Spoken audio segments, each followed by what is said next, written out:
Do you ever wish you had more charisma? I used to think charisma was something that a few special people that were usually very handsome or pretty were naturally born with. Lately I've been studying charisma because I want to get my message out in the world and I want to connect with more people. And I was really surprised to find that there's just a few components to charisma and that any of us can master them. So I've done a lot of studying, but one of my favorite books is The Charisma Myth by Olivia Fox Cabane.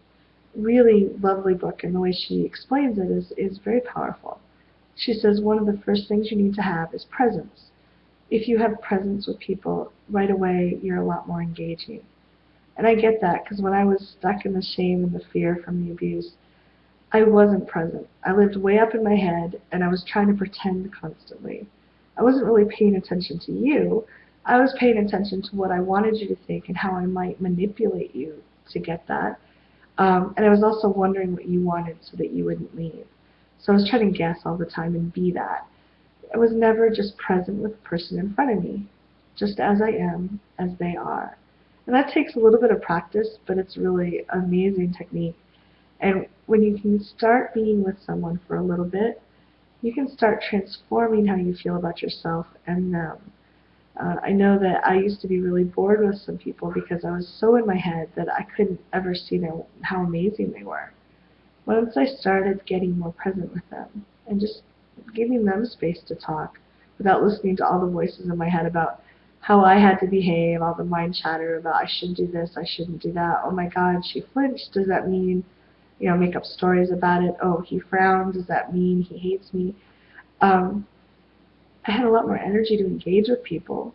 I wasn't exhausted at the end of the conversation. I actually felt nurtured and filled up. And I started forming friendships at a much deeper level, more real level.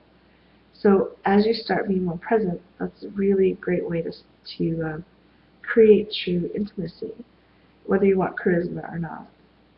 The next thing she talks about is warmth. You have to be warm and caring. And we've all had people that are present with us, but they're cold or distant, and that doesn't feel good. So if you can let some of the warmth and caring you have. I know for myself, I tried to hide it for a long time. I thought if I showed people I liked them, that they'd pull away or run away.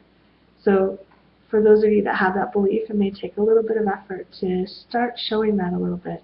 But most people want to be seen and heard, and most people want to be cared about, especially if we're not clingy or trying to manipulate. So if we can start letting some of the warmth out, that's a great way to start building more deep, caring connection. And the last thing she talks about is having power and letting your power show. And people that are shy are usually really good at hiding how powerful they are. They're great at pretending they don't have anything to say or they don't have strong beliefs because that kept them safe when they were little. That means they're not as interesting because they're not really sharing who they are. So if you have that issue going on, starting to let a little bit of power out and expressing your opinions a little bit more, being willing to risk some of the rejection you fear, it's scary, but stepping out of your comfort zones a little bit at a time can totally transform how you engage with other people and how they see you.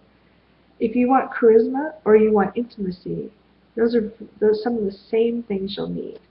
People want to connect with someone who's actually there with them, not stuck in their own head with all their rules and beliefs and fears. They want to connect with someone who's warm and caring.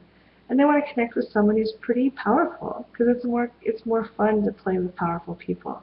You don't have to be powerful as an extrovert or dominating people, but as an engaged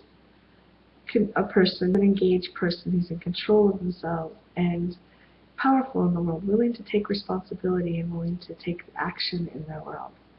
So I'd love to hear what you think about this. Do you want more charisma, more intimacy, or both? And does this resonate with you? What blocks stand in your way for having more charisma or more intimacy? Please leave a comment below, or feel free to drop me an email at support@theintimacydojo.com. Thanks very much. Good night.